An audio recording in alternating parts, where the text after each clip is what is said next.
10 best places to visit in Montenegro. What if I told you there's a country where you can ski in the morning and sunbathe on the beach by the afternoon? A country so small, yet packed with ancient walled cities, mirror-like lakes, snow-capped mountains, and golden coastline, all stitched together by raw Balkan energy and soul? That place is Montenegro, one of Europe's best-kept secrets. Nestled between Croatia, Albania, and the Adriatic Sea, this tiny country will leave you speechless more times than you can count. In this video, we'll uncover the 10 best places to visit in Montenegro. And trust me, some of these will completely redefine what you thought Europe looked like. Let's begin. Kotor. Tucked deep within a fjord-like bay and wrapped in stone walls that seem to climb the mountains themselves, Kotor is more than a town. It's a time capsule. Walk its narrow alleys, and you'll find Gothic cathedrals, fortress ruins, and hidden cafes where cats rule the streets like royalty. But as magical as it is, there's a catch. During peak summer, Kotor gets flooded with cruise tourists, making its ancient charm feel like a crowded museum.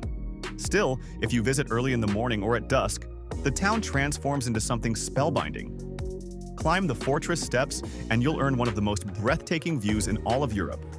Just don't forget your water bottle and camera. You'll need both. Budva.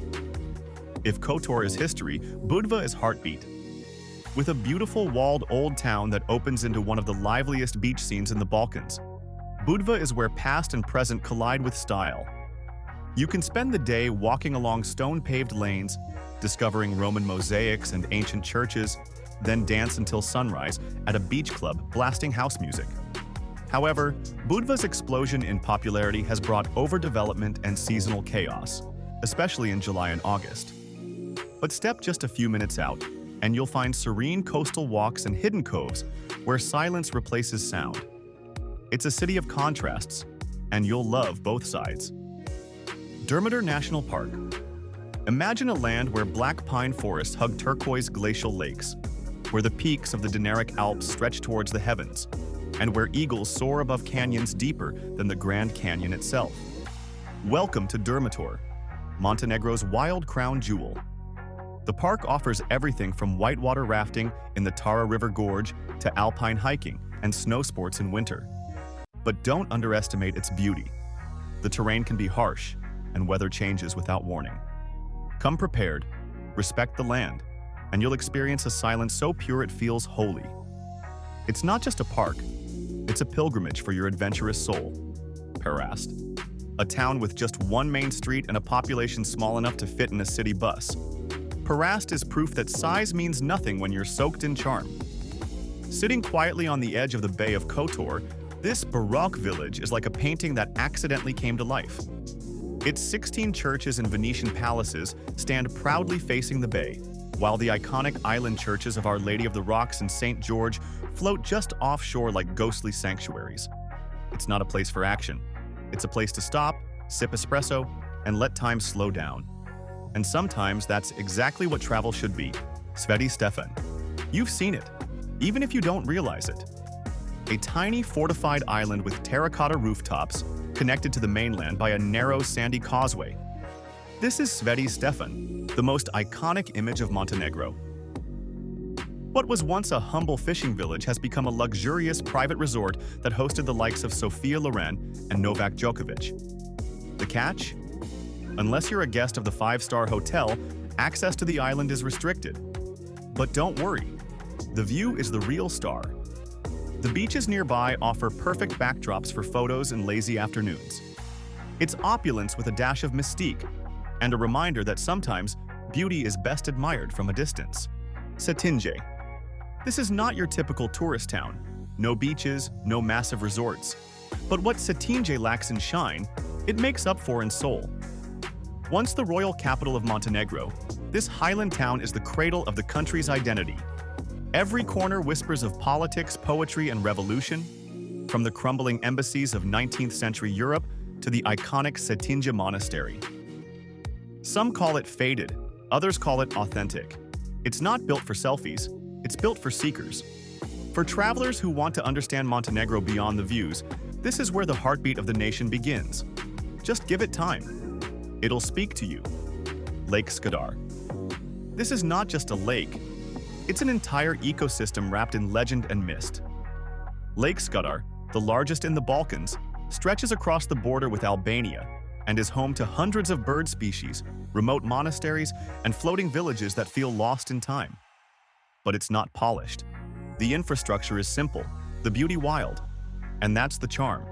Take a boat ride at sunset, and you'll glide through lily fields as pelicans soar overhead, their wings slicing through silence. It's less about doing, more about feeling. And in that feeling, you'll discover something rare: peace.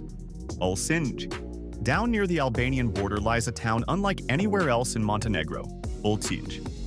With a majority Muslim population, call to prayer echoing over ancient rooftops, and a distinctly Eastern flavor, Ulcinj feels like you've crossed into another world. The centerpiece is Velika Plaža, a 13-kilometer-long beach that seems to go on forever.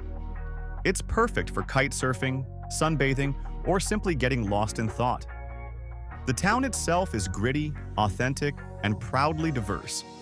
Some travelers are caught off guard by its rawness, but give it a chance, and you'll uncover a cultural richness you never expected to find here. Herceg Novi. They say Herceg Novi has a staircase for every day of the year, and your legs will believe it. Sitting at the entrance to the Bay of Kotor, this overlooked gem is full of character. Medieval fortresses, palm-lined promenades, mineral-rich sea spas, and hidden alleyways that twist between Ottoman, Venetian, and Austro-Hungarian influences. While other towns get all the spotlight, Herceg Novi quietly wins hearts. It's a bit harder to navigate, less polished, but more rewarding. If you like your travel with a side of mystery and spontaneity, this is your place. Bring comfortable shoes and an open heart. Biogradska Gora. This isn't just a national park, it's a living museum. Biogradska Gora is one of Europe's last 3 remaining virgin forests, where trees up to 500 years old reach toward the clouds and silence feels ancient. The park is smaller than Durmitor, but just as enchanting, with emerald lakes, wooden hiking trails, and wild animals hiding behind the mist. It doesn't shout for your attention. It waits patiently. It's a gentle invitation to slow down, breathe deeply, and reconnect with the earth.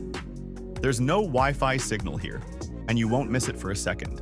Montenegro may be small on the map, but it's massive in beauty, in diversity, and in soul.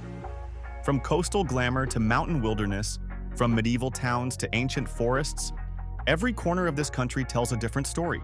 So whether you're a thrill seeker, a history lover, or someone chasing something deeper, Montenegro will find a way into your heart. If this video inspired you, let us know by hitting the like button, subscribing for more travel storytelling, and sharing this video with someone who needs a reason to explore. Drop a comment below. Which of these places would you visit first? Or have you already been? We'd love to hear your thoughts. Until next time, keep traveling, keep discovering, and never stop being curious. Stop